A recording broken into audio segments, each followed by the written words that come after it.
بسم الله الرحمن الرحيم.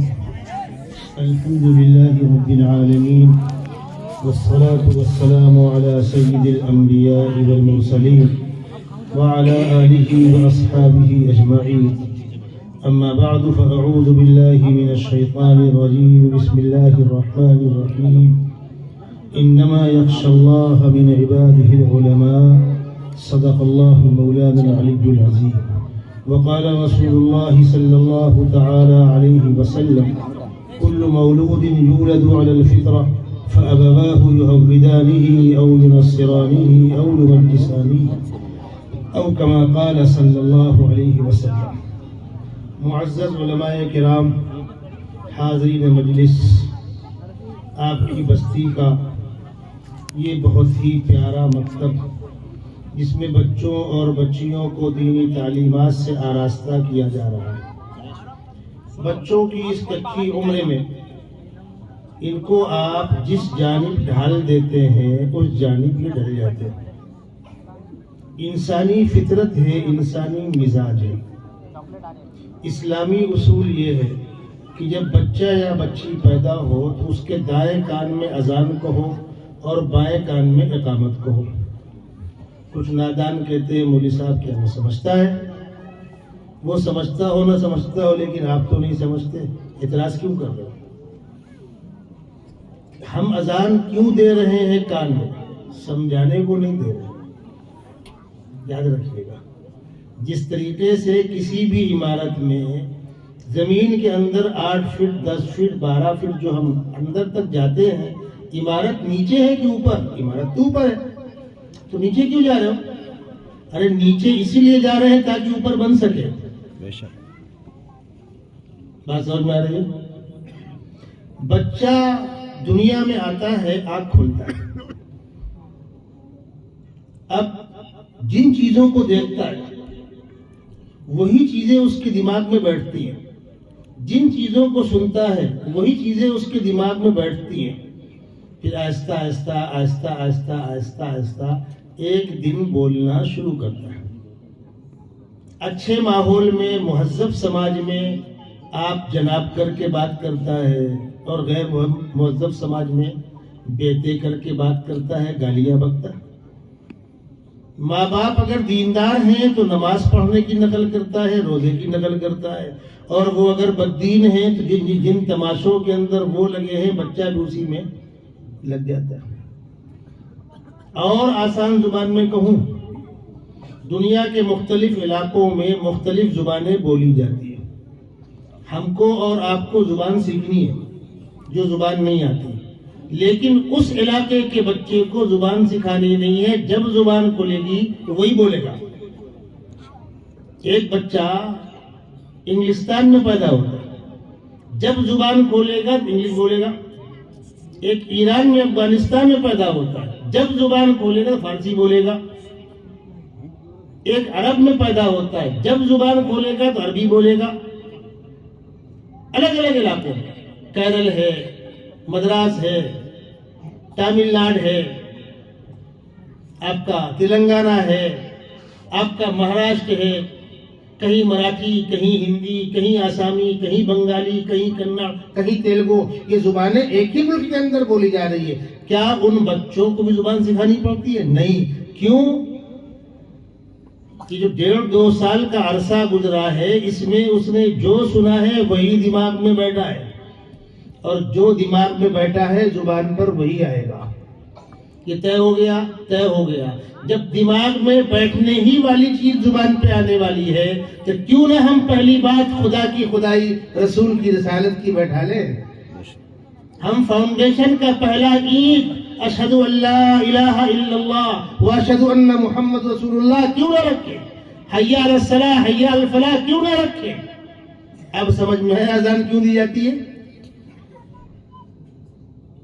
حدیث شریف میں ہے، بچہ لاکھ چھوٹا ہو، آپ حضرات بھی سنیے، مائیں بہنیں بھی سنیں، بچہ لاکھ چھوٹا ہو، 2 مہینے کا ہے، 4 مہینے کا ہے، اس کے سامنے کوئی ایسا عمل جو خلاف شرع ہو وہ مت کرو۔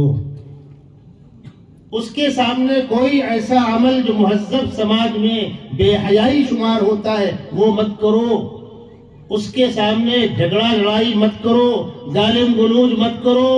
وہ ابھی نہیں سمجھ رہا، لیکن انہی باتوں کو کیش کر کے جمع ہو رہا ہے۔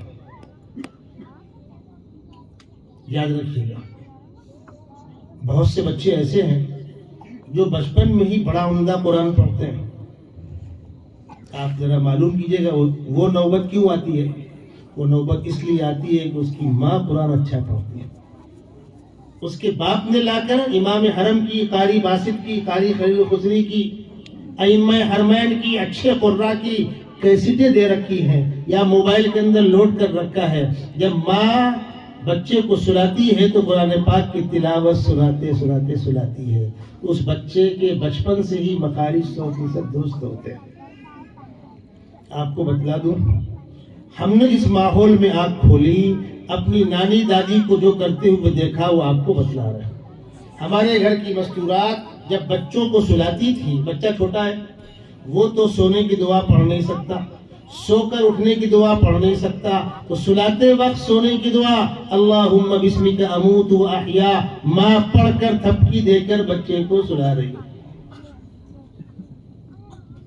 لوریاں اچھے کلمات کی، سو جا سو جا میرے آنکھ کے تارے، سو جا میرے لال، گانے قوالیاں نہیں، تماشے بازیاں نہیں، صحابہ اور صحابیات کے واقعات سنا کر بچہ سو کر اٹھا، الحمدللہ الذی احیانا بعدما اماتنا والیہ النشور۔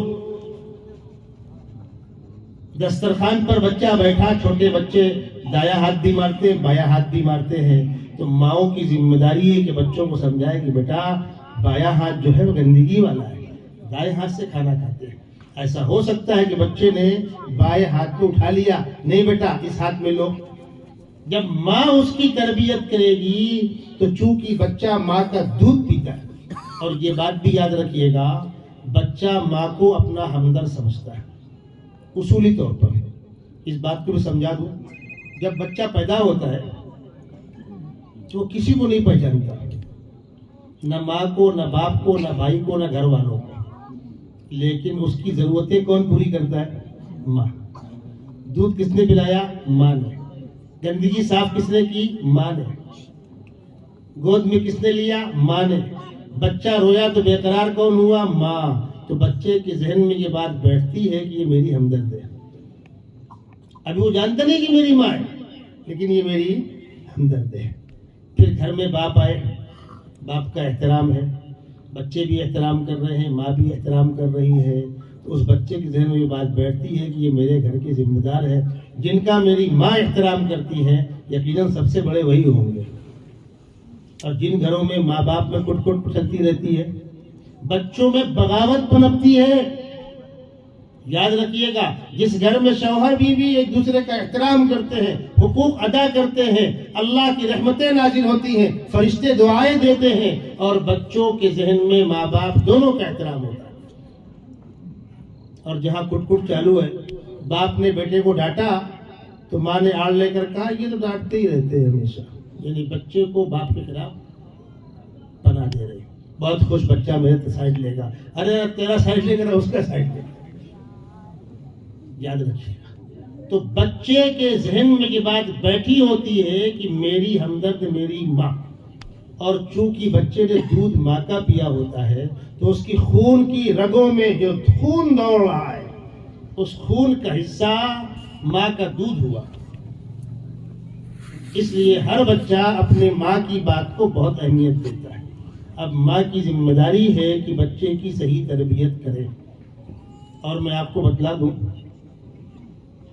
مکتب میں آنے والا بچہ اس وقت تک پابندی نہیں کر سکتا جب تک اس کی ماں کا سپورٹ نہ حاصل ہو۔ ماشاءاللہ آپ کا مکتب مجھے اچھا لگا، لیکن میری مسجد میں بھیونڈی میں جہاں میں جمعہ بیان کرتا ہوں، بڑی جگہ ہے، بڑا نظام ہے تعلیم کا۔ ایک تو ہمارا ادارہ ہے مدرسہ سراج العلوم درس نظامی کا، بڑا معیاری ادارہ ہے، وہ الگ ہے۔ جہاں میں جمعہ بیان کرتا ہوں وہاں مکتب کا بہت بڑا نظام چلتا ہے، شاید ڈسٹرکٹ تھانے کا بڑا نظام ہوگا مکتب کا۔ وہ جب ہم بچوں کو انعام دیتے ہیں 100% حاضری کا، ایک انعام ہوتا ہے نا بھائی 100% حاضری کا، تو ہم اپنے یہاں اس بچے کی ماں کو شکریہ کا خط جاری کرتے ہیں. آپ کے تعاون کے بغیر یہ ممکن نہیں تھا.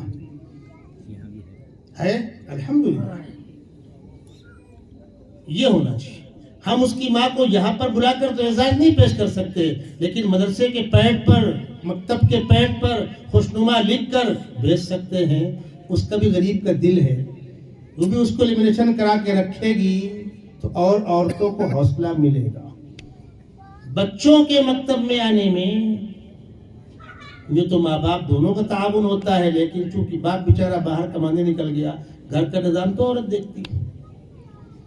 مبارکباد کی مستحق ہے ہماری وہ بہنیں جنہوں نے اپنے بچوں کو پابندی کے ساتھ یہاں بھیجا، جن کے بچوں نے صحیح قرآن پڑھنا سیکھا، دعائیں سیکھی، کلمات سیکھے.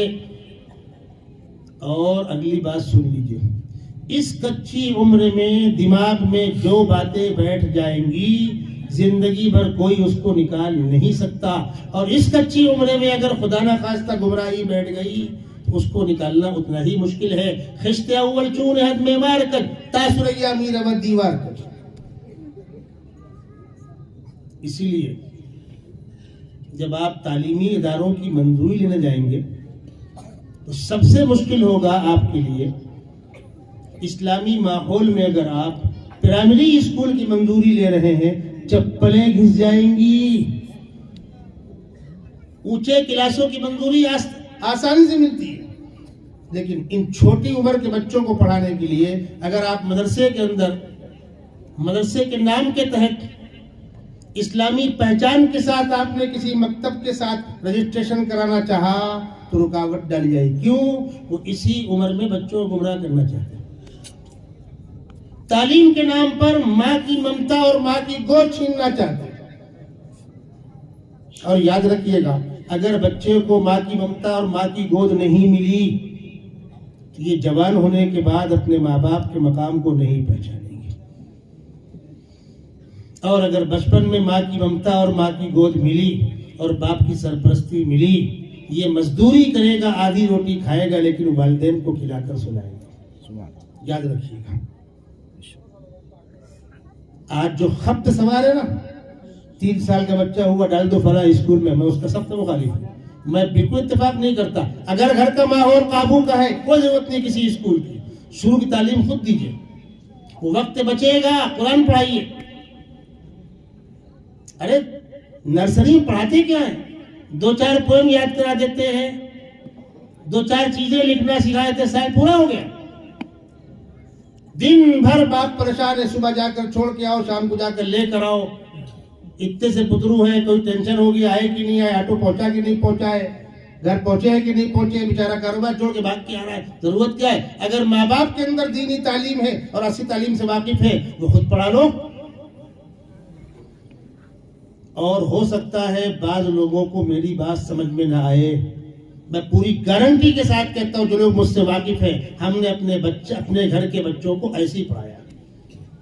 کوئی ناممکن نہیں، سب ممکن ہے. اس کچی عمر میں بچوں کے وقت کا پورا استعمال کریں.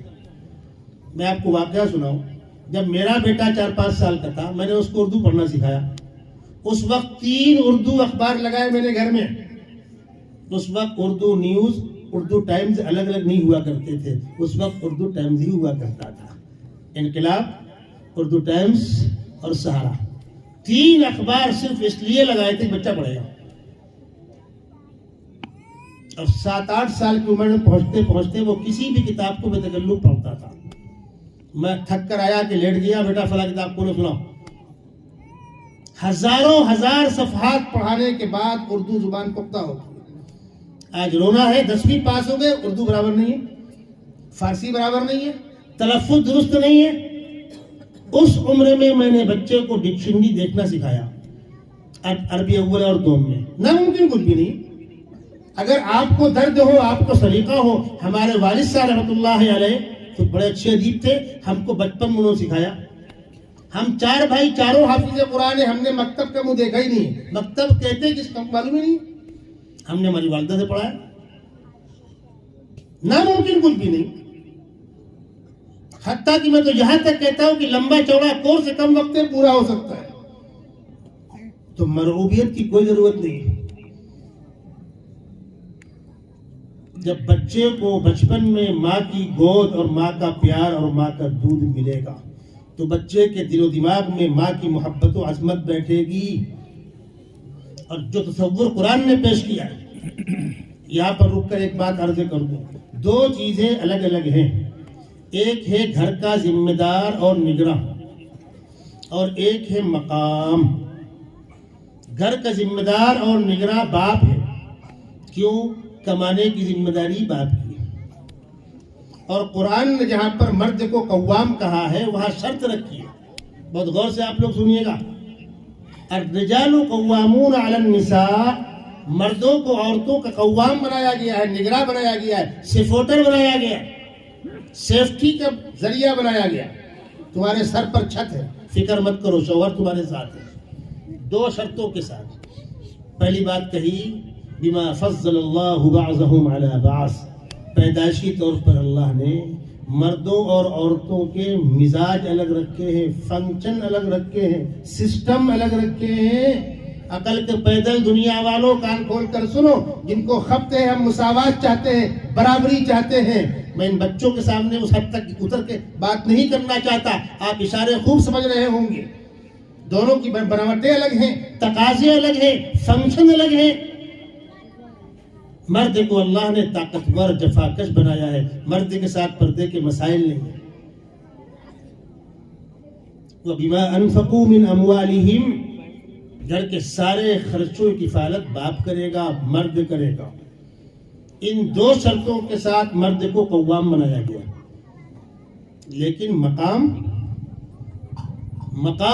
ماں کا باپ سے اونچا ہے. یاد رکھیے گا، پوری ذمہ داری ساتھ کہہ رہا ہوں. بچوں کے لیے ماں کا مقام باپ سے اونچا ہے، اس لیے کہ بچے کی پیدائش سے لے کر تربیت تک جس خدمت کو ماں نے انجام دیا ہے، دنیا کی کوئی طاقت اس کا بدل نہیں پیش کر سکتی. قرآن نے تعارف کرایا ہے، حملتہ امہ کرہا ووضعتہ کرہا وحملہ وفصالہ 30 شہرا. اس تکلیف سے ماں گزری.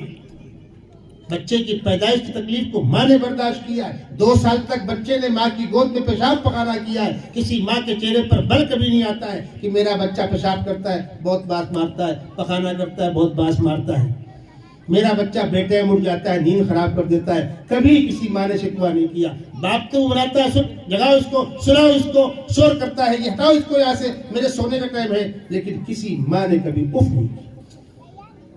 اس کا صلہ یہ ہے کہ اللہ کے نبی صلی اللہ علیہ وسلم فرماتے ہیں کہ باپ جنت کے دروازوں میں سے ایک دروازہ ہے اور ماں کے قدموں تلے جنت ہے.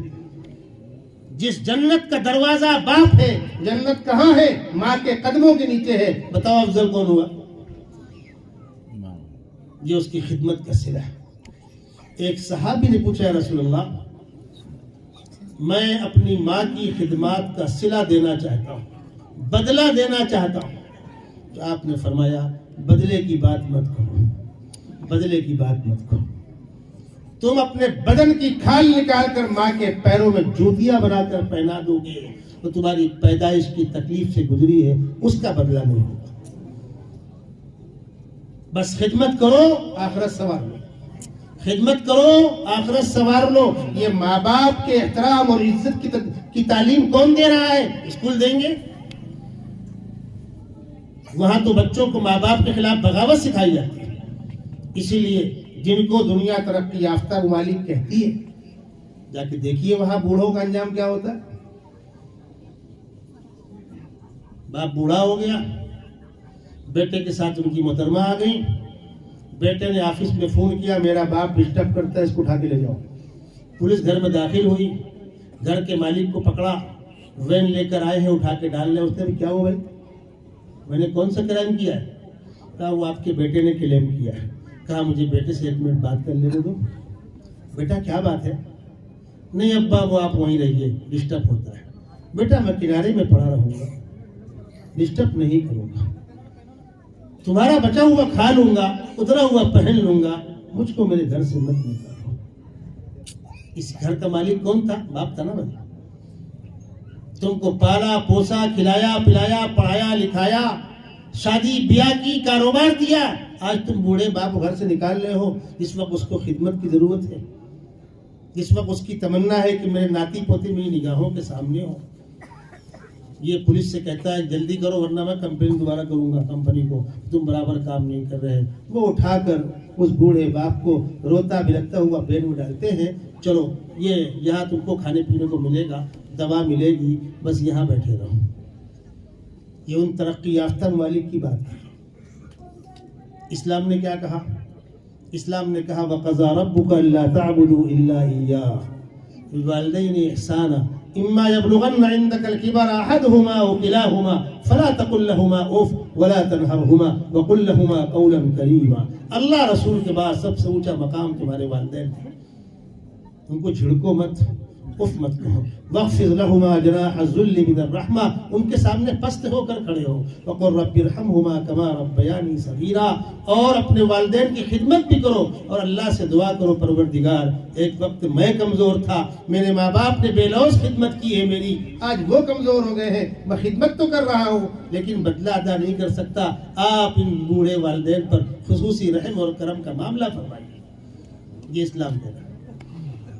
اسلام نے یہاں تک کہا کہ ماں باپ اسلام غیر والے ہوں، غیر مسلم ہوں، تب بھی ان کے ساتھ بدسلوکی نہیں کر سکتے آپ۔ صاف الفاظ میں کہا وَإِن جَاهَدَاكَ عَلَىٰ أَن تُشْرِكَ بِي مَا لَيْسَ لَكَ بِهِ عِلْمٌ فَلَا تُطِعْهُمَا، اگر اللہ رسول کے خلاف بھڑکاتے ہو، شرک کا حکم دیتے ہو، بات مت ماننا، اللہ رسول سے اونچے نہیں ہے۔ لیکن فوراً کہا اس کا مطلب یہ نہیں گھر سے نکال دو، نہیں، تمہارے ماں باپ ہیں، وَصَاحِبْهُمَا فِي الدُّنْيَا مَعْرُوفًا، دنیاوی معاملات میں کھانا پینا، کپڑا لتا، دوا علاج، دل جوئی، اس میں کمی نہیں ہونا چاہیے۔ سورہ مریم کے اندر قرآن نے ابراہیم علیہ السلام کی گفتگو آزر سے نقل کی۔ وَاذْكُرْ فِي الْكِتَابِ إِبْرَاهِيمَ إِنَّهُ كَانَ صِدِّيقًا نَبِيًّا إِذْ قَالَ لِأَبِيهِ يَا أَبَتِ، جو حضرات زبان سے واقعی میں خوب سمجھتے ہیں یا ابتی کے کیا معنی ہے۔ یہ نہیں کہا اے بڈھے باپ، اے خدا کے باغی، اے کافر و مشرک، یہ نہیں کہا، کیا کہا؟ یا ابتی، میرے ابا جان۔ انہ کان صدیقا نبیا اذ قال لابیہ یا ابتی لم تعبد ما لا يسمع ولا يبصر ولا یغنی عنک شیئا۔ ابا جان، آپ بے جان چیزوں کی پوجا کرتے ہیں، کیا حاصل ہے اس کا؟ باپ بیٹے میں گفتگو ہو رہی ہے، تلخی بڑھتی جا رہی ہے، آزر کا پارا چڑھ رہا ہے۔ بالآخر آزر نے کیا کہا؟ اراغب انت عن آلہتی یا ابراہیم لئن لم تنتہی لارجمنک وہجرنی ملیا۔ ابراہیم بدتمیزی بند کرو، اگر اپنی اس بات سے تم باز نہ آئے، اس بدتمیزی سے باز نہ آئے، میں تم کو پتھر مار مار کے مار ڈالوں گا، گھر سے نکال دوں گا، اور بالآخر کہا نکل جاؤ میرے گھر سے۔ ابراہیم علیہ السلام بیوی حاجرہ کو لے کر، بیوی سارہ کو لے کر ابا گھر سے نکل گئے۔ قال سلام علیک ساستغفر لک ربی انہ کان بی حفیا۔ ابا جان، اللہ کی سلامتی ہو آپ پر، میں چلتا ہوں۔ واعذرکم ما تدعون من دون اللہ وادعو ربی عسى الا اکون بدعاء ربی شقیا۔ جہاں مجھ کو آزادی کے ساتھ میرے رب کی عبادت کرنے کا موقع ملے گا میں وہاں جا رہا ہوں۔ عراق چھوڑ کر نکل گئے مصر کی جانب، فلسطین آ گئے۔ یہ واقعہ قرآن کیوں نقل کر رہا ہے؟ اگر تمہارے ماں باپ خدا کے باغی بھی ہوں، ان کے ساتھ برا سلوک مت کرو۔ یہاں پر رک کر ایک آدھ باتیں اور عرض کر دوں، پھر آگے بڑھوں۔ جن کے والدین اللہ کو پیارے ہو گئے، ان کے لیے صدقات و خیرات کرو، دعائیں کرو۔ خدا نہ خواستہ ان کے ذمے کوئی حق باقی ہو، حق ادا کرنے کی کوشش کریں۔ آج کی رات میں لوگ جاتے ہیں قبرستان میں، آپ جائیں، ایصال ثواب کریں، وغیرہ وغیرہ۔ جن کے والدین زندہ ہیں ان سے میں کہہ رہا ہوں، ماں باپ کے ساتھ اگر خدا نہ خواستہ بدسلوکی ہو رہی ہے تو باز آ جاؤ۔ حدیث شریف میں آتا ہے دنیا دار العمل ہے، آخرت دار الجزا ہے۔ یہ جگہ کرنے کی ہے اور وہ جگہ حساب دینے کی ہے۔ وہاں کرنے کا موقع نہیں، یہاں حساب نہیں۔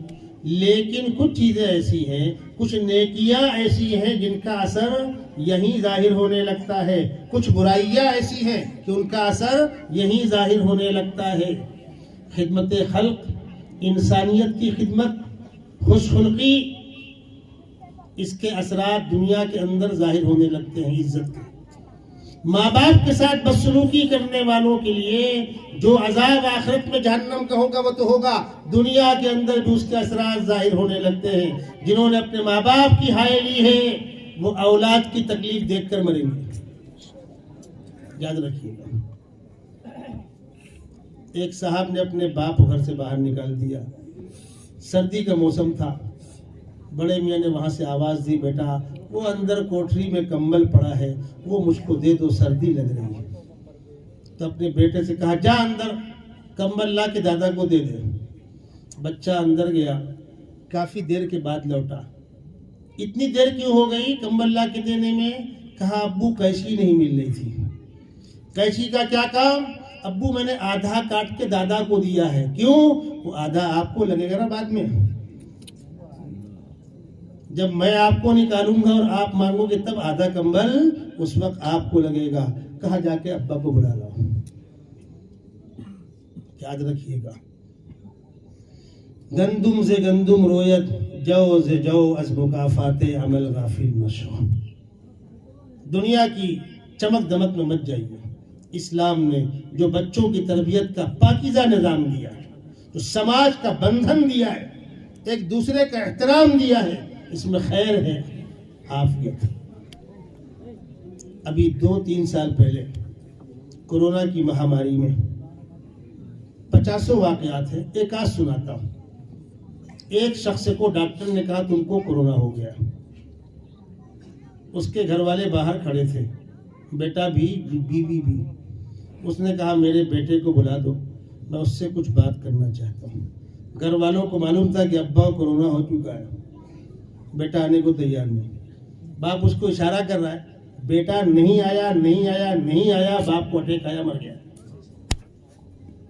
الحمدللہ مسلمانوں میں اس حد تک گراوٹ نہیں آئی تھی۔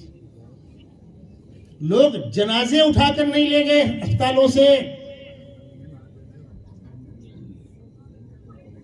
کرین سے اٹھا کر لاریوں میں ڈالے گئی لاشیں اور جلائی گئی اور بہائی گئی ہے۔ الحمدللہ مسلمانوں کو نوبت نہیں آئی۔ کیوں؟ میرا باپ ہے، میری ماں ہے۔ ہم نے اپنے خاندان کے بڑے بوڑھوں کو احترام کے ساتھ جیسا ممکن تھا، جو اسباب تھے اس وقت وہ کیا۔ یہ فرق آپ دیکھ رہے ہیں، یہ اس تربیت کا نتیجہ ہے جو اسلام نے ہم کو دی۔ ان بچوں کو مکتب میں کیا پڑھایا جاتا ہے؟ قرآن پاک پڑھایا جاتا ہے۔ یہ قرآن اللہ کی وہ آخری آسمانی کتاب ہے جو 1450 سال کا عرصہ گزرنے کے باوجود جو کی تو محفوظ ہے۔ اس کی لذت، اس کی حلاوت، اس کی کشش ویسی ہی محفوظ ہے۔ آسمان سے اترنے والی ساری کتابیں سچی تھی، انبیاء کرام سچے تھے، لیکن امتوں نے کتابوں کو بھی ضائع کیا اور انبیاء کرام کی تعلیمات کو بھی ضائع کیا۔ اس وقت روئے زمین پر کوئی آسمانی کتاب محفوظ نہیں، کسی نبی کی تعلیمات محفوظ نہیں۔ اگر کوئی کتاب محفوظ ہے تو قرآن مقدس، اور کسی نبی کی تعلیمات محفوظ ہے تو سیدنا محمد رسول اللہ صلی اللہ علیہ وسلم کی پاکیزہ تعلیمات ہے۔ اس وقت دنیا کے اندر یہ چیز چیلنج بن کر کھڑی ہوئی ہے، طرح طرح تماشے بازیاں کی جا رہی ہیں۔ اسٹیج پر بیٹھے ہوئے علماء کرام سے بڑے ادب کے ساتھ عرض کروں گا، ان موضوعات پر باریکی کے ساتھ مطالعہ کریں، اور جہاں تک ہماری پہنچ ہو کم از کم جمعہ کے خطبوں میں، دینی جلسوں میں ایک موضوع پر پوری تیاری کر کے غلط فہمی کے ازالے کے ساتھ پروقار گفتگو کریں۔ اس ملک میں وقتاً فوقتاً آوازیں اٹھتی ہیں، ہم فلاں کتاب کو داخلے کورس سے کریں گے، فلاں کتاب کو داخلے کورس سے کریں گے۔ میں نے 12 کہا کل کی کل کرو بھائی، ہم تو چاہتے ہیں کہ سب اوپر آوے، ساری مچھلیاں اوپر آوے، پانی اتنا گندا ہو کہ ساری مچھلیاں اوپر آ جائیں۔ تم کرو گندا ماحول، کب تک؟ ہر شخص کو اللہ نے عقل دی، ہاں فرق یہ ہے کہ خدا بند قدوس نے جو امانت ہم کو دی ہے، ہم خود تو اس پر مطمئن ہوں، کسی کے سامنے پیش کرنے کی پوزیشن میں تو ہوں۔ ٹرین میں لمبا سفر ہوتا ہے عام طور پر یو پی کا، تقریباً 18-20 گھنٹے یوں ہی انسان پڑا ہوا ہے. بھائی کچھ دیر کھانا کھا لیا، پیشاب پخانہ کر لیا، باقی لیٹے ہیں، نیند تو کم بکاتی نہیں. ہاں برت نہ ہو تو نہیں آتی ہے، برت کنفرم ہو تو پھر پڑھے نیند نہیں آتی. ارے پڑھو، اب تو سیٹوں کے اندر وہ لائٹ ملی ہوئی ہے، جلا لو، پڑھو. کون پڑھتا ہے؟ تماشے بازی کر گیم کھیلتے. پڑھنے کی توفیق کس کو؟ اگر پڑھنے کا مزاج ہو تو 12-15 گھنٹے میں کوئی بھی کتاب ختم ہو سکتی ہے. اور الحمدللہ میں ہمیشہ کوئی نہ کوئی کتاب رکھتا ہوں ٹارگٹ بنا کر کے، فلاں سفر میں اس کو پڑھنا ہے. دن کا سفر تھا، 3 ٹائر میں ٹکٹ تھا. 2 ٹائر میں تو ہر آدمی مرتب ہوتا ہے، لیکن 3 ٹائر میں 3 بیٹھتے دقت ہوتی ہے. تو اگر اس میں سے کوئی ایک اوپر نکل جائے تو باقی 2 بہت خوش ہوتے ہیں. چلو گیا اوپر، جگہ بچی. میں نے کتاب لی، اوپر چلا گیا. نیچے بیٹھے بنگس کر رہے، تقریباً 4 گھنٹے پڑھتا رہا. تو نیچے سے ایک بچے نے آواز دی، انکل کیسے آدمی ہو آپ، ہٹے کھٹے جوان آدمی ہو، پڑھ رہے ہو، ہم لوگ بات کرتے کتنا اچھا لگ رہا ہے، ٹائم پاس ہو رہا ہے، اور آپ کیا پڑھ رہے ہو اوپر؟ تو میں نیچے اتر آیا. میرے ہاتھ میں کتاب تھی حقوق والدین، میں پڑھ رہا تھا. انکل آپ کیا پڑھ رہے ہیں؟ تو میں نے ان کو اس کتاب کا کچھ حصہ پڑھ کر سنایا اور قرآن کی آیتیں پڑھ کر سنائی جو ابھی آپ کو سنا رہا تھا. وَقَضَىٰ رَبُّكَ أَلَّا تَعْبُدُوا إِلَّا إِيَّاهُ بِالْوَالِدَيْنِ إِحْسَانًا إِمَّا يَبْلُغَنَّ عِندَكَ الْكِبَرَ أَحَدُهُمَا أَوْ كِلَاهُمَا فَلَا تَقُل لَّهُمَا أُفٍّ وَلَا تَنْهَرْهُمَا وَقُل لَّهُمَا قَوْلًا كَرِيمًا. جب میں نے ان آیتوں کا ترجمہ پڑھ کر سنانا شروع کیا تو وہ نوجوان زار و قطار رونے لگے. بولے انکل اتنی اچھی باتیں آپ کے پاس موجود ہیں، ہم کو بتلانے کی آپ زحمت کیوں نہیں کرتے؟ یاد رکھیے گا، اگر روز قیامت انسانیت نے سوال کیا خداوندہ تیرے کتاب کی خصوصیات کمالات جن کے پاس تھے وہ نہ خود مطمئن تھے نہ ہم کو بتلانے کو تیار تھے، تو ہم کیا جواب دیں گے؟ یہ قرآن مقدس میں ایسی کتاب نہیں کہ ڈھکی چھپی رکھی ہے کوئی پڑھ نہ پائے. نیٹ پر پڑھی ہوئی ہے بھائی، ترجمے پڑھے ہوئے ہیں. سیدنا محمد رسول اللہ صلی اللہ علیہ وسلم کی پاکیزہ تعلیمات نیٹ پر پڑھی ہوئی ہے، کچھ ڈھکا چھپا نہیں ہے. افسوس افسوس، گزشتہ دنوں ایک خاتون نے آقا صلی اللہ علیہ وسلم کے ازواج مطہرات کی شان میں گستاخی کی. ہنگامے کھڑے ہوئے، گرفتار کرو اور پھانسی دو اور فلاں وہ تو ہوتا ہے. میں نے اپنے بڑوں کو فون کر کے کہا حضرت وہ تو ناممکن ہے، جس پہاڑ پہ سر مار رہے ہو پہاڑ نہیں ہلنے والا ہے، چمڑیاں بہت موٹی ہے، لیکن جو بس میں ہے وہ تو کرو. کیا ہم جمعہ کے بیانات میں آقا صلی اللہ علیہ وسلم کا صحیح مقام نہیں بتلا سکتے؟ ازواج مطہرات کا مقام نہیں بتلا سکتے؟ غلط فہمیوں کا ازالہ نہیں کر سکتے؟ میں آپ کو مثال دوں، چلنے دینا کوئی دقت تو نہیں. میں ایک دکان میں کھڑا ہوا تھا، ایک اسکولی بچہ میرے پاس آیا، آپ مفتی حذیفہ؟ میں نے کہا جی. انکل میں ایک سوال کروں؟ کرو. انکل مسلمان 4 شادیاں کرتے ہیں، اس پہ یہ اعتراض ہوتا ہے ہمارے پیغمبر نے 11 کیوں کی؟ لبو لہجہ سمجھ رہے ہیں؟ میں نے کہا بیٹا یہ گوشت کی دکان ہے، یہاں کوئی تفصیلی بات تو ممکن نہیں ہے، میرا موبائل نمبر لے لو، ایک بات سن کر جاؤ تاکہ تم کو لگاؤ پیدا ہو جائے. میں نے اس کو کنارے میں لیا، میں نے کہا بیٹا تم کو یہ معلوم ہے کہ آقا صلی اللہ علیہ وسلم نے پہلا نکاح کس عمر میں کیا تھا اور کس سے کیا تھا؟ اس نے کہا نہیں معلوم. میں نے کہا دیکھو اللہ کی کائنات میں اللہ کے بعد سب سے خوبصورت کون؟ سیدنا محمد رسول اللہ صلی اللہ علیہ وسلم. پھر کون؟ حضرت یوسف. لکھنے والوں میں لکھا ہے کہ پروردگار نے جب حسن و جمال پیدا کیا تو اس کا 50% روپے کا 50 پیسہ تنہا سیدنا محمد رسول اللہ صلی اللہ علیہ وسلم کو دے دیا. پھر 50 پیسے میں سے 25 پیسہ حضرت یوسف کو دے دیا، 75 پیسہ الگ ہو گیا. اب جو 25 پیسہ بچا اس کو قیامت تک آنے والے سارے حسین مردوں ساری حسین عورتوں بڑھ دیا. انداز لگا لے آپ. وہ حسن جو 25% تنہا یوسف کو حاصل تھا، ان کا واقعہ آپ نے سنا. جب زلیخا کی نیت خراب ہوئی اور مصر کی عورتوں نے تانے دینے شروع کیے اور زلیخا نے ڈٹائی کے ساتھ یہ بتلانے کے لیے کہ میں جس سے پیار کرتی ہوں وہ ہے کون تم کو معلوم ہے، ناشتے کی دعوت کی، دسترخوان لگا، پھل رکھ دیے، چھوٹے چاقو ہاتھ میں دے دیے، پھل کاٹو اور کھاؤ۔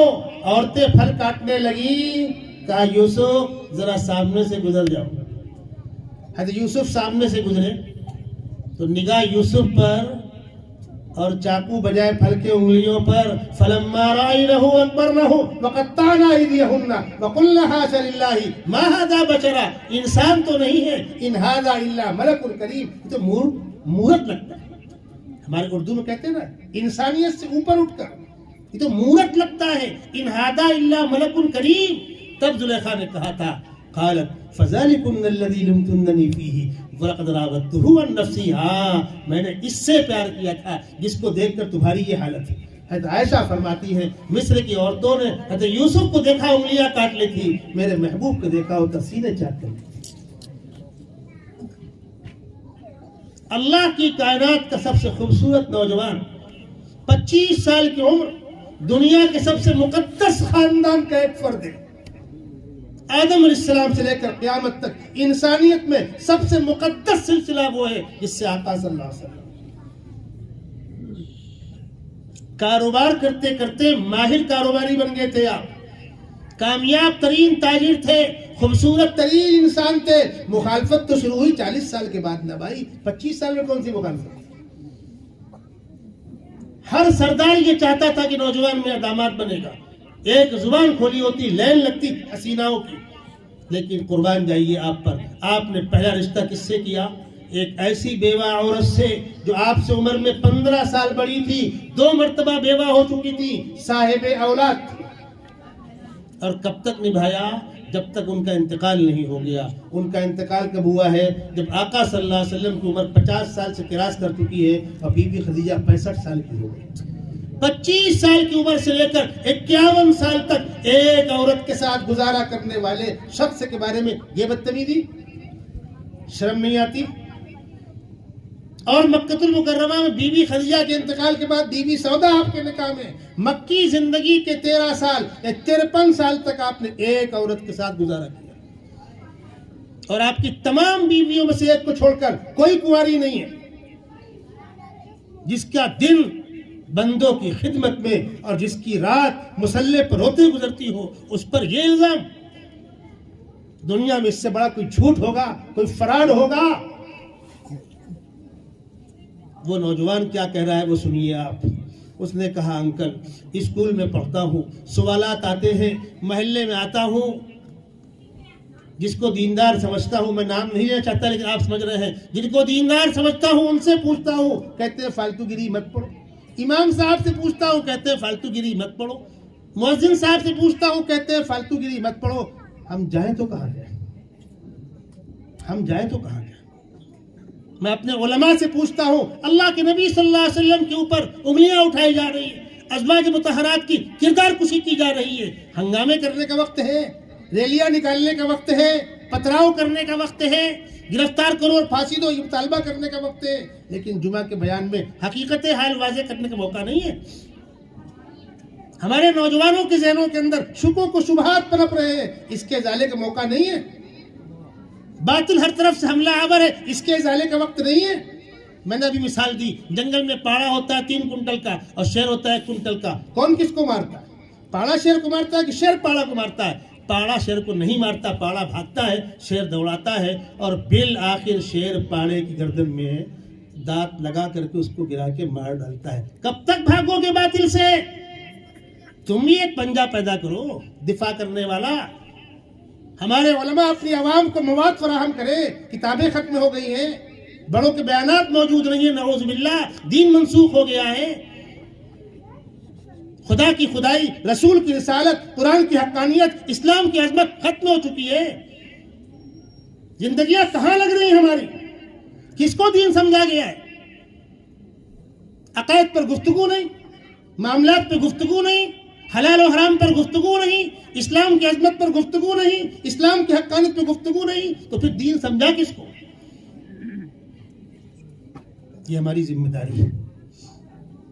میں نے اس نوجوان کو کچھ باتیں سمجھائی، اس کو نمبر دیا، بعد میں اس نے مجھ سے رابطہ قائم کیا۔ بزرگوں، صرف شکوہ شکایت مسئلے کا حل نہیں ہے، شکوہ شکایت مسئلے کا حل نہیں۔ بمبئی بیٹھا ہوا تھا میں، ایک فیملی، اس کے ذمہ دار سامنے آئے، انہوں نے اسلام قبول کیا تھا۔ میں نے پوچھا آپ کو اسلام کی کون سی بات اچھی لگی؟ اور آپ بھی پوچھا کیجیے، آپ بھی پوچھیے، آنکھیں کھل جائیں گی آنکھیں۔ ہم جن چیزوں کو اہمیت نہیں دیتے، اللہ ان کو بنیاد بناتا ہے دل کے مائل ہونے کی۔ اس نے کہا مولانا صاحب میری نوجوان بہو کا انتقال ہو گیا، اس کو ہم جلانے لے گئے، لکڑی میں رکھا گیا، گھی ڈالا گیا، آگ لگا دی گئی۔ جب آگ جلے گی تو پہلے کیا جلے گا؟ کپڑا۔ اس نے روتے ہوئے کہا مولانا صاحب میں نے اپنی بہو کی کبھی پنڈلی نہیں دیکھی تھی، ننگا بدن میری نگاہوں کے سامنے آ گیا۔ میں ہٹ کے ایک پیڑ کی آڑ میں کھڑے ہو کے روتا رہا اور یہ سوچتا رہا کہ دوسرے مذاہب میں کیا طریقہ ہوگا۔ جب میں نے معلومات لی تو مجھے معلوم ہوا کہ اسلام میں مرد کو کفن میں 3 کپڑے ہیں، عورت کو 5 کپڑے ہیں۔ صرف زندگی میں پردے کا اہتمام نہیں کیا گیا ہے، مرنے کے بعد بھی اہتمام کیا گیا ہے۔ جس وقت لیڈیز کی لاش قبر میں اتاری جائے گی پردہ تان لیا جاتا ہے، اور قبر میں وہی اتریں گے جو اس کے محرم ہوں۔ غیر آدمی ہاتھ نہیں لگائے گا، کفن کے اوپر سے بھی ہاتھ نہیں لگائے گا۔ مولانا مجھ کو طریقہ پسند آیا، پھر اللہ نے مجھ کو ہدایت دی اور میں آہستہ آہستہ یہاں تک پہنچ گیا۔ آپ کیا سمجھتے ہیں؟ انسانی خدمت جس کو ہم نے معمولی بات سمجھی۔ ہم ٹرین میں چڑھ رہے ہیں، اتر رہے ہیں، ہم صحت مند ہیں، کوئی کمزور بھی ہوگا۔ ہم بس میں چڑھ رہے ہیں، اتر رہے ہیں۔ ایسا ہوتا ہے کبھی کبھی، ہماری کوئی بہن ہے، غیر مسلم بہن ہے، گود میں بچہ ہے، ہاتھ میں جھولا ہے، اب غریب بس میں چڑھے کیسے، اترے کیسے؟ ٹپا اونچا ہے، اس کو پکڑنا ہے، کیا ہم جھولا پکڑ کے اوپر رکھ نہیں سکتے؟ ہم سیٹ میں بیٹھے ہیں، نوجوان ہیں، کوئی لیڈی چڑھی، پیر بوجھل ہے، بہن آپ بیٹھ جاؤ میں کھڑا ہو جاتا ہوں، نہیں کہہ سکتے۔ ہم ٹرین میں چل رہے ہیں، چڑھتے اترتے آپ دیکھتے ہیں نا، بازی مستورات کے ساتھ بہت سامان ہوتا ہے، لینے والے آئے ہوئے ہیں، ٹائم پر نہیں پہنچ سکے، آگے پیچھے ہو گئے۔ اب بیچاری کیسے اترے؟ 2 منٹ کا اسٹاپ ہے، ہاتھ لگا دیں، کیا بگڑے گا؟ آپ بتائیں مجھے۔ اس پر میں آپ کو ایک آدھ واقعہ سناتا ہوں۔ کانپور سے بس چلی لکھنؤ کے لیے۔ بسیں 2 طرح کی ہوتی ہیں، ایک تو آپ کے یہاں اکولا سے بنی ناگپور جا رہی ہے، ایک بمبے سے آئی ہوئی ہائی وے سے۔ تو جو بس لوکل بنتی ہے اس کا بھاڑا کم ہوتا ہے، جو لانگ روٹ کی ہوتی ہے، لگژری ہوتی ہے، بھاڑا زیادہ ہوتا ہے۔ تو کانپور لکھنؤ کا کرایہ 20 روپے تھا، لیکن وہ بس باہر سے آئی ہوئی تھی۔ ایک خاتون، اس کے ساتھ میں ایک بوجھا پٹکی، گودے بچہ۔ بس چلی، شہر سے باہر نکلنے لگی لکھنؤ کے لیے، گنگا پار کر کے۔ کنڈکٹر آیا، ٹکٹ اس نے 20 روپے نکال کے دیا۔ کنڈکٹر نے کہا کہ نہیں، کرایہ 24 روپیہ ہے۔ اس نے کہا 20 لگتا ہے، میں تو آتی جاتی رہتی ہوں۔ اس نے کہا 24 لگے گا۔ اس نے کہا میرے پاس 20 کے اوپر ایک پیسہ نہیں ہے۔ اس نے کہا اتر جاؤ۔ سیٹی ماری، بس سائڈ لگوا دی۔ شہر سے کم 5 میل بس باہر جا چکی ہے۔ جو لوگ اس روٹ سے گئے ہیں جانتے ہیں، گنگے کے پل کے بعد، اناؤ سے پہلے۔ یہ بیچاری بچے کو گود میں لیے، پٹکی ہاتھ میں لیے اترنے لگی۔ اب جنگل میں کیا کرتی وہ اکیلی؟ ایک ڈاکٹر صاحب بیٹھے ہوئے تھے، کہا روکو بھائی روکو، بہن کتنا کم پڑ رہا ہے؟ کنڈکٹر نے کہا کہ 4 روپے کم پڑ رہا ہے۔ کہا بہن کو اتارو مت، مجھ سے لے لو۔ ہم بہت شوق کرتے ہیں راستے فقیروں کو بانٹنے کا، مہمانوں کو چائے پلانے کا۔ اس واقعے پہ غور کیجیے گا، 4 روپے کی بات تھی، پوری بس میں کوئی نہیں بولنے والا ہے خاتون کو اتارو مت۔ ایک مسلمان کھڑے ہو کر کہہ رہا ہے ہندو بہن کو اتارو مت، 4 روپے مجھ سے لے لو۔ بیٹھ گئی۔ لکھنؤ آیا، اترے، پوچھا بہن کہاں جاؤ گی؟ فلانے محلے میں جاؤں گی۔ کیسے جاؤ گی؟ تمہارے پاس تو 1 روپے زائد نہیں تھا۔ کہا پیدل چلی جاؤں گی۔ گود میں بچہ ہے، سر میں پٹکی ہے، پیدل چلی جاؤں گی۔ کہا نہیں بہن، 10 روپیہ مجھ سے لو، سائیکل رکشا کر لو، بیٹھ کر جاؤ۔ ڈاکٹر صاحب اپنی طرف یہ پہنچی اپنے گھر، شوہر کو بتلایا آج ایسا واقعہ ہوا. تو شوہر نے کہا اس فرشتے کا نام پوچھا تھا، ایڈریس دیا تھا، کہا نہیں. عجیب پاگل ہے تو، کم سے کم پوچھا ہوتا کہ آپ کہاں رہتے. اب وہ دونوں لکھنؤ شہر میں کھانا کھا کے ٹہل رہے ہیں ڈاکٹر صاحب کو ڈھونڈنے کے لیے. ایک دن نگاہ پڑ گئی، عورت نے کہا یہی ہے. شوہر آ کر پیروں پہ گئے، آپ بھگوان. ڈاکٹر صاحب اپنے کلینک میں لے گئے، چائے پلایا، محبت سے بیٹھالا. اس کے بعد کہا کہ جاؤ پھر آنا. اور چلتے وقت مولانا کلیم صدیقی کی وہ کتابچہ آپ کی امانت آپ کی سیوا میں دے دی. چلے گئے، پھر آئے. ہفتے 8 دن کے بعد دعوت کی، ان کی کھانا پلایا. پھر گئے، پھر آئے، پھر گئے، پھر آئے. اور ایک دن کہا کہ کلمہ پڑھا دیجیے. میں صاف کہہ رہا ہوں، میڈیا والوں کے سامنے 10 مرتبہ ہم نے کہا ہے، ہم کو دھرم پریورتن سے کوئی انٹرسٹ نہیں ہے. اور آپ سے بھی کہہ رہا ہوں، نہ خدا کی مرضی ہے، نہ پیغمبر کی مرضی ہے، نہ اسلام کا مزاج ہے کہ دنیا میں صرف اسلام رہے گا اور کوئی نہیں رہے گا. نہیں، سب رہیں گے. بالکل نہیں. جو خدا کی عظمت کے ساتھ خدا کو مانتا ہو مانے، ورنہ کچرے گھان کی کوئی ضرورت نہیں. طاقت کے زور پر کلمہ نہیں پڑھایا جائے گا، لالچ کی بنیاد پر کلمہ نہیں پڑھایا جائے گا. اگر طاقت کے زور پر کلمہ پڑھایا گیا، ایمان معتبر نہیں. پیسہ دے کلمہ پڑھایا گیا، ایمان معتبر نہیں. کیوں بیک فٹ میں آتے ہو؟ بالکل کوئی انٹرسٹ نہیں دھرم پریورتن سے. جس کو جہاں رہنا ہے وہاں رہو. لیکن ہمارے پاس جو کتاب ہے، اس میں جو لکھا ہے وہ ہم بتلائیں گے. یہ دنیا کے پیدا کرنے والے کا پیغام ہے، یہ تمہارا میرا لکھا ہوا پیغام نہیں ہے. اس بات کے کہنے میں بالکل تأمل نہیں ہوگا. یاد رکھیے گا، یہ کب ہوگا؟ جب خود تو مطمئن ہو. ہم خود تو مطمئن ہو، ہمارا اپنا عملہ تو مطمئن ہو، ان چیزوں کو کام سمجھا گیا ہو، گفتگو میں موضوع بنایا جائے. اور یہ باتیں نہیں ہوں گی تو کوئی ادھر سے ڈسے گا، کوئی ادھر سے ڈسے گا. پھر شیر پاڑے کو مارے گا اور شیر بھاگے گا. اور کب تک بھاگے گا؟ بالآخر شیر جان لے گا. اور پلٹ کر اگر آپ نے بھی ایک پنجہ مارنا سیکھا ہے، کچھ مطالعہ کیا ہے، کچھ معلومات لی ہے، تو انشاءاللہ کوئی نہیں آئے گا. ایک آدھ مثالیں میں آپ کو دوں. پانی 11:30 تک نا کرتا.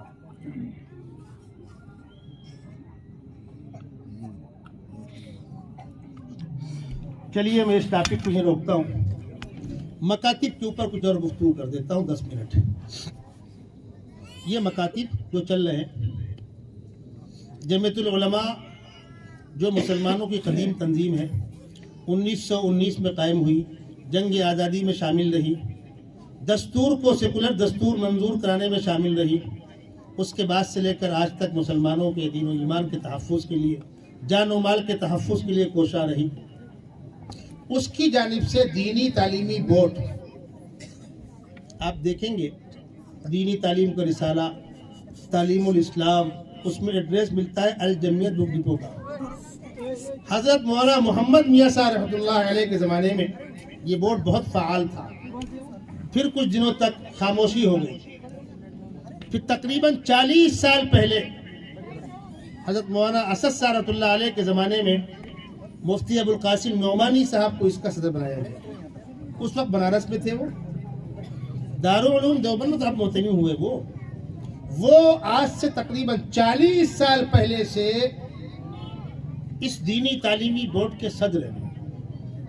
اور دارالعلوم دیوبند میں آنے سے پہلے میں نے 12 ان کے ساتھ تعلیمی کانفرنسوں میں شرکت کی، بھونڈی کے اندر بھی، مالیگاؤں کے اندر بھی، مہاراشٹر کے مختلف علاقوں میں. اس دینی تعلیمی بورڈ کے آل انڈیا صدر مفتی ابوالقاسم صاحب نعمانی، دارالعلوم دیوبند کے محتمی. آل انڈیا جنرل سیکریٹری مفتی سلمان صاحب منصور پوری، جو پہلے مدرسہ شاہی مراد آباد میں تھے، اب دارالعلوم دیوبند کے استاد ہیں. ہمارے صوبہ مہاراشٹر کے اندر اس تعلیمی بورڈ کے صدر مفتی روشن صاحب سنوری والے، جنرل سیکریٹری مولانا ابراہیم صاحب شولہ پوری. آج ہی میری ان کی ملاقات ہوئی ناگپور کے اندر. جمعیت العلماء اور اکابر علماء دیوبند کی کوشش یہ ہے، آپ لوگ غور سے اس بات کو سنیے گا، بڑے مدارس جو ہیں ان کو سنبھال لو، بہت زیادہ مدارس پر اپنی انرجی ضائع مت کرو.